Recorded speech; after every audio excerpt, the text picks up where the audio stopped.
भक्तों, जैसा कि आप सभी जानते हैं कि मकर संक्रांति का पर्व कुछ ही दिनों में आने वाला है और भक्तों, हर साल की तरह इस साल भी एक प्रश्न बहुत तेजी से फैल रहा है। कोई कह रहा है कि मकर संक्रांति 14 जनवरी को है तो कोई 15 जनवरी बता रहा है। ऐसे में भक्तों, आम श्रद्धालु पूरी तरह असमंजस में पड़ जाते हैं कि आखिर हम किस दिन मकर संक्रांति का पर्व मनाएं, किस दिन स्नान दान करें और किस दिन खिचड़ी बनाएं। इसी के साथ भक्तों, इस साल मकर संक्रांति के साथ साथ एकादशी की तिथि भी पड़ रही है। अब आप सोचेंगे कि एकादशी आने से मकर संक्रांति पर क्या फर्क पड़ेगा, तो भक्तों, आप सभी जानते ही हैं कि मकर संक्रांति के दिन विशेष रूप से खिचड़ी का ही दान किया जाता है और खिचड़ी जो है ये कच्चे चावल और कच्चे मूंग की दाल से बनाई जाती है और इसी खिचड़ी का दान किया जाता है। लेकिन भक्तों, इसी दिन साल की पहली शर्तीला एकादशी भी पड़ रही है। इसीलिए भक्तों के मन में ये प्रश्न भी आ रहा है कि इस साल खिचड़ी का दान करें या ना करें, जिससे कि हमें पूर्ण फल प्राप्त हो। तो भक्तों, मकर संक्रांति का सीधा संबंध सूर्य से है। मकर संक्रांति उस दिन मनाई जाती है जिस दिन सूर्य देव धनु राशि से निकलकर मकर राशि में प्रवेश करते हैं।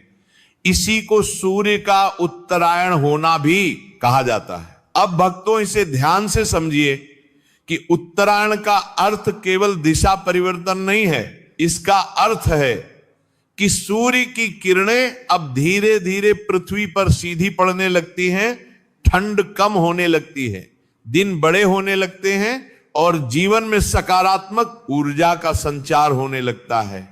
यही कारण है कि हमारे शास्त्रों में उत्तरायण को देवताओं का दिन कहा गया है।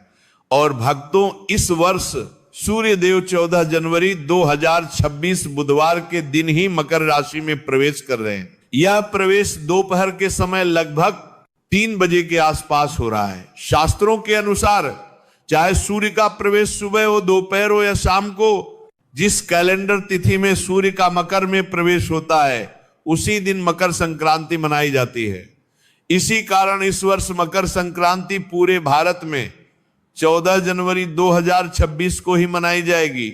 इसीलिए भक्तों, 15 जनवरी को मकर संक्रांति मानना शास्त्रीय रूप से उचित नहीं है। तो अब यहां तक तो बात बिल्कुल स्पष्ट हो गई कि मकर संक्रांति 14 जनवरी बुधवार को ही है। लेकिन यहीं से शुरू होती है इस वर्ष की सबसे बड़ी उलझन, क्योंकि इसी 14 जनवरी को पौष मास की शक्तिला एकादशी भी पड़ रही है। और जैसे ही एकादशी का नाम आता है तो प्रत्येक श्रद्धालु के मन में तुरंत यह नियम याद आता है कि एकादशी के दिन अन्न विशेष रूप से चावल वर्जित होता है। अब मकर संक्रांति और खिचड़ी का नाम एक दूसरे के बिना अधूरा है, क्योंकि सदियों से परंपरा चली आ रही है कि इस दिन कच्चे चावल और मूंग की दाल मिलाकर खिचड़ी का दान किया जाता है। कहीं कहीं खिचड़ी पकाकर दान की जाती है और घर में भी प्रसाद रूप में ग्रहण की जाती है। लेकिन जब एक ही दिन एकादशी भी हो और मकर संक्रांति भी, तब आप सभी का भ्रमित होना स्वाभाविक है। इसीलिए मन ना करता में प्रश्न उठता है कि अगर खिचड़ी में चावल है और एकादशी में चावल वर्जित है तो फिर इस बार दान कैसे किया जाए? क्या मकर संक्रांति का दान अधूरा रह जाएगा? क्या खिचड़ी का दान ना करने से पुण्य कम हो जाएगा? तो यही सारे प्रश्न आज लाखों भक्तों के मन में चल रहे हैं। इसीलिए इस वीडियो का उद्देश्य केवल जानकारी देना नहीं, बल्कि भ्रम को दूर करना और धर्म का सही मार्ग दिखाना है। तो एकादशी का नियम बहुत स्पष्ट है कि इस दिन चावल को खाना या पकाना और दान करना सख्त मना होता है। इसलिए भक्तों, इस वर्ष 14 जनवरी को मकर संक्रांति होने के बावजूद खिचड़ी का दान उस दिन करना उचित नहीं माना जाएगा। अब यहीं पर बहुत लोग निराश हो जाते हैं। उन्हें लगता है कि अगर खिचड़ी का दान नहीं हुआ तो मकर संक्रांति अधूरी रह गई। लेकिन यह सोच अधूरी है, क्योंकि मकर संक्रांति केवल खिचड़ी का पर्व नहीं है। यह दान, पुण्य, सेवा और त्याग का पर्व है। और दान का वास्तविक भाव वस्तु में नहीं, भावना में छिपा होता है। तो षट्तिला एकादशी को साधारण एकादशी समझना बहुत बड़ी भूल होगी। ये वर्ष की पहली एकादशी होती है और इसका महत्व अन्य एकादशियों से भी अधिक माना गया है। शास्त्रों में बताया गया है कि इस एकादशी का नाम ही तिल के ऊपर रखा गया है, क्योंकि इस दिन तिल का दान, तिल का सेवन और तिल से संबंधित कार्य विशेष फल देने वाले माने गए हैं। इसीलिए अब जरा ध्यान से समझिए, एक और मकर संक्रांति जिसमें तिल और गुड़ का विशेष महत्व है, दूसरी ओर षट्तिला एकादशी जिसमें तिल को मोक्षदायक बताया गया है। और जब दो ऐसे पर्व एक साथ आते हैं जिनका केंद्र बिंदु तिल हो, तो ये कोई संयोग नहीं बल्कि एक दिव्य संकेत होता है। ये संकेत हमें बताता है कि इस वर्ष मकर संक्रांति पर तिल दान का महत्व कई गुना बढ़ गया है। अब बहुत से लोग ये भी पूछते हैं कि खिचड़ी का दान क्यों इतना महत्वपूर्ण माना गया है, तो इसका उत्तर यह है कि खिचड़ी में चावल और दाल दोनों होते हैं जो अन्न का पूर्ण रूप माने जाते हैं। अन्न दान को सभी दानों में श्रेष्ठ बताया गया है। इसी कारण मकर संक्रांति पर खिचड़ी का दान सबसे बड़ा पुण्य माना गया। लेकिन जब शास्त्र स्वयं एकादशी के दिन चावल दान को वर्जित कर रहे हैं, तो धर्म हमें यह भी सिखाता है कि विकल्प भी धर्म का ही भाग होता है। इसीलिए शास्त्र कहते हैं कि यदि किसी कारणवश मुख्य दान न किया जा सके तो उसी भाव से किया गया वैकल्पिक दान भी उतना ही फल देता है। और यही कारण है कि इस वर्ष मकर संक्रांति पर काले तिल और गुड़ का दान खिचड़ी दान के समान ही नहीं बल्कि कई गुना अधिक फलदायक बताया गया है, क्योंकि तिल को शास्त्रों में पापनाशक कहा गया है। कहा जाता है कि तिल में भगवान विष्णु का वास होता है और गुड़ में माता लक्ष्मी की कृपा मानी जाती है। जब तिल और गुड़ एक साथ दान किए जाते हैं तो वह दान केवल शरीर को नहीं आत्मा को भी शुद्ध करता है। इसीलिए आप चाहे तो काले तिल और गुड़ को अलग अलग भी दान कर सकते हैं, और यदि संभव हो तो तिल और गुड़ से बने हुए लड्डू का दान करना तो और भी श्रेष्ठ माना गया है। अब यहाँ एक बात बहुत जरूरी है, कुछ लोग सोचते हैं कि अगर हमने 14 जनवरी को खिचड़ी का दान नहीं किया तो 15 जनवरी को कर ले ताकि मन को संतोष मिल जाए। तो भक्तों, शास्त्रीय रूप से देखें तो 15 जनवरी को खिचड़ी का दान किया जा सकता है, उसमें भी कोई दोष नहीं है। लेकिन मकर संक्रांति का विशेष पुण्यकाल 14 जनवरी को ही होता है। इसलिए यदि आपको पूर्ण फल चाहिए तो 14 जनवरी को ही तिल गुड़ का दान करना सर्वोत्तम रहेगा। अब यह भी समझना जरूरी है कि दान केवल वस्तु देने का नाम नहीं है। दान का अर्थ है अपने भीतर के अहंकार, संग्रह और लोभ का त्याग। अगर कोई व्यक्ति सच्चे मन से तिलगुड़ का छोटा सा दान भी करता है तो वह उस व्यक्ति से श्रेष्ठ माना गया है जो दिखावे के लिए बड़ा दान करता है। तो भक्तों, अब तक हमने ये समझ लिया कि इस वर्ष मकर संक्रांति और षट्तिला एकादशी एक साथ पड़ने से खिचड़ी का दान संभव नहीं है, लेकिन तिल और गुड़ के दान से भी आपको कई गुना अधिक पुण्य फलों की प्राप्ति होगी।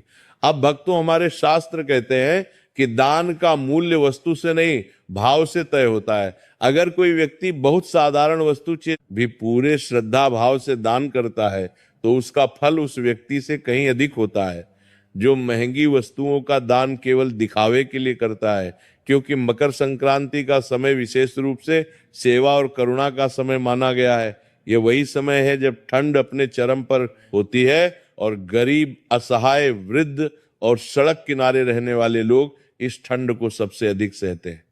ऐसे में अगर किसी को गर्म कपड़े या कंबल का दान किया जाए तो वह दान केवल शरीर को गर्मी नहीं देता बल्कि दान करने वाले के हृदय को भी करुणा से भर देता है। इसीलिए शास्त्रों में बताया गया है कि शीत ऋतु में किया गया वस्त्र दान विशेषकर मकर संक्रांति के दिन अक्षय पुण्य प्रदान करता है। अक्षय का अर्थ है जिसका फल कभी समाप्त ना हो। अब भक्तों, कई लोग सोचते हैं कि हमने तिल गुड़ का दान कर दिया, अब और कुछ करने की आवश्यकता नहीं। लेकिन यदि आपकी क्षमता है तो मकर संक्रांति के दिन एक से अधिक प्रकार का दान करना अत्यंत शुभ माना गया है। जैसे तिलगुड़ के साथ कंबल, शॉल या गर्म कपड़े का दान भी आप कर सकते हैं।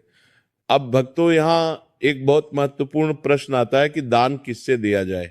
बहुत से लोग इस विषय में भी उलझन में रहते हैं। कोई कहता है कि केवल ब्राह्मण को ही दान देना चाहिए, कोई कहता है कि साधु संत को दिया जाए, तो कोई कहता है कि जरूरतमंद को देना ही सबसे श्रेष्ठ है।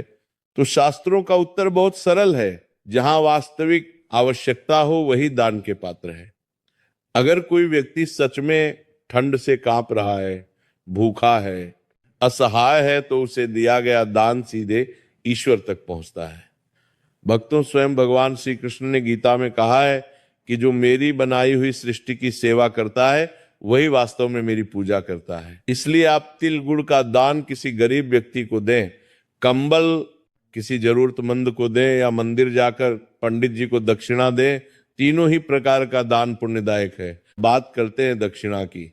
अक्सर लोग दान में केवल वस्तु दे देते हैं और दक्षिणा देना भूल जाते हैं, लेकिन शास्त्र कहते हैं कि कोई भी दान बिना दक्षिणा के अधूरा माना जाता है। दक्षिणा का अर्थ ये नहीं है कि बहुत बड़ी राशि दी जाए। दक्षिणा का अर्थ है दान में हुई किसी भी कमी को श्रद्धा से पूरा करना। अगर आपने तिल और गुड़ का दान किया है तो उसके साथ अपनी सामर्थ्य अनुसार कुछ धन राशि अवश्य रखें। ये राशि 11 हो सकती है, 51 हो सकती है, 101 रुपए हो सकती है, या उससे अधिक भी। राशि बड़ी या छोटी नहीं देखी जाती, भाव देखा जाता है। दक्षिणा देने से दान में पूर्णता आती है। कहा जाता है कि दक्षिणा के बिना किया गया दान रास्ते में ही रुक जाता है और दक्षिणा के साथ किया गया दान सीधे पुण्य लोक में पहुंचता है। इसीलिए मकर संक्रांति के दिन किया गया दान पूरे वर्ष का प्रभाव देता है। इस दिन दान किया गया एक छोटा सा कार्य भी पूरे साल शुभ फल प्रदान करता है। इसीलिए हमारे पूर्वज कहते थे कि चाहे सामर्थ्य कम हो, लेकिन मकर संक्रांति के दिन खाली हाथ मत रहो। इस दिन दिया गया दान हमें केवल भौतिक सुख नहीं देता, बल्कि हमारे जीवन में शांति, संतुलन और सकारात्मकता भी लाता है। अब यहाँ एक और प्रश्न उठता है कि अगर कोई व्यक्ति किसी कारणवश 14 जनवरी को दान ना कर पाए, अगर कोई बीमारी, यात्रा या पारिवारिक परिस्थिति के कारण दान से वंचित रह जाए, तो क्या उसका मकर संक्रांति का पुण्य समाप्त हो जाता है? तो शास्त्र इसका उत्तर भी बहुत करुणा के साथ देते हैं। कहा गया है कि भाव से किया गया मानसिक दान भी फल देता है। इसीलिए यदि आप 14 जनवरी को मन ही मन ये संकल्प ले कि हे भगवान, आज मैं अपनी सामर्थ्य अनुसार दान करना चाहता हूं, पर परिस्थिति के कारण संभव नहीं है, तो मेरी भावना को स्वीकार कीजिए, तो ऐसा संकल्प भी व्यर्थ नहीं जाता, क्योंकि महाराज धर्म इतना कठोर नहीं कि वो परिस्थिति ना समझे। ईश्वर भावना देखते हैं, साधन नहीं। अब बात करते हैं 15 जनवरी की। बहुत से लोग ये पूछते हैं कि क्या 15 जनवरी को खिचड़ी का दान किया जा सकता है? तो महाराज शास्त्रीय दृष्टि से उत्तर यह है कि हाँ, 15 जनवरी को खिचड़ी का दान किया जा सकता है। उसमें कोई दोष नहीं है, क्योंकि उस दिन एकादशी नहीं है। लेकिन यह समझना जरूरी है कि 15 जनवरी को किया गया खिचड़ी दान मकर संक्रांति विशेष पुण्य नहीं देगा, बल्कि वह सामान्य अन्नदान के पुण्य में ही गिना जाएगा। इसीलिए यदि कोई व्यक्ति ये सोचकर 15 जनवरी को खिचड़ी दान करता है कि मैंने मकर संक्रांति का दान कर लिया, तो ये सोच शास्त्र सम्मत नहीं है। मकर संक्रांति का विशेष पुण्यकाल 14 जनवरी को ही है, और इस वर्ष उस पुण्यकाल में तिल, गुड़, वस्त्र, कंबल और सेवा का दान ही श्रेष्ठ माना गया है। अब कुछ सावधानियां भी जान लेना बहुत आवश्यक है। दान करते समय कभी भी अहंकार ना रखें। दान देते समय किसी को नीचा ना दिखाएं। दान देकर उसका प्रचार ना करें। शास्त्र कहते हैं कि जो दान दिखावे के लिए किया जाता है वह पुण्य नहीं, केवल समाज की प्रशंसा देता है। इसीलिए दान हमेशा दाएं हाथ से करें और मन शांत रखें। दान देते समय मन में किसी प्रकार की खिन्नता या मजबूरी का भाव ना हो, और महाराज दान कभी भी सूर्यास्त के बाद नहीं करना चाहिए। विशेषकर मकर संक्रांति जैसे पर्व पर प्रातः स्नान करके स्वच्छ वस्त्र धारण करके दान करना सबसे उत्तम माना गया है। अब अंत में एक बहुत सुंदर बात, मकर संक्रांति केवल दान का पर्व नहीं है, ये दिशा बदलने का पर्व है। जैसे सूर्य अपनी दिशा बदलता है, वैसे ही हमें भी अपने जीवन की दिशा बदलनी चाहिए। क्रोध से शांति की ओर, लोभ से संतोष की ओर और स्वार्थ से सेवा की ओर। अगर इस मकर संक्रांति पर आपने अपने भीतर थोड़ा सा भी सकारात्मक परिवर्तन कर लिया, तो समझिए कि आपने सबसे बड़ा दान कर दिया। अंत में यही कहना चाहूंगा कि इस वर्ष 14 जनवरी 2025 बुधवार के दिन ही मकर संक्रांति है। एकादशी होने के कारण चावल और खिचड़ी का दान इस दिन ना करें। इसके स्थान पर तिल गुड़ के लड्डू, कंबल, वस्त्र और सेवा का दान करें। दान के साथ सामर्थ्य अनुसार दक्षिणा अवश्य रखें।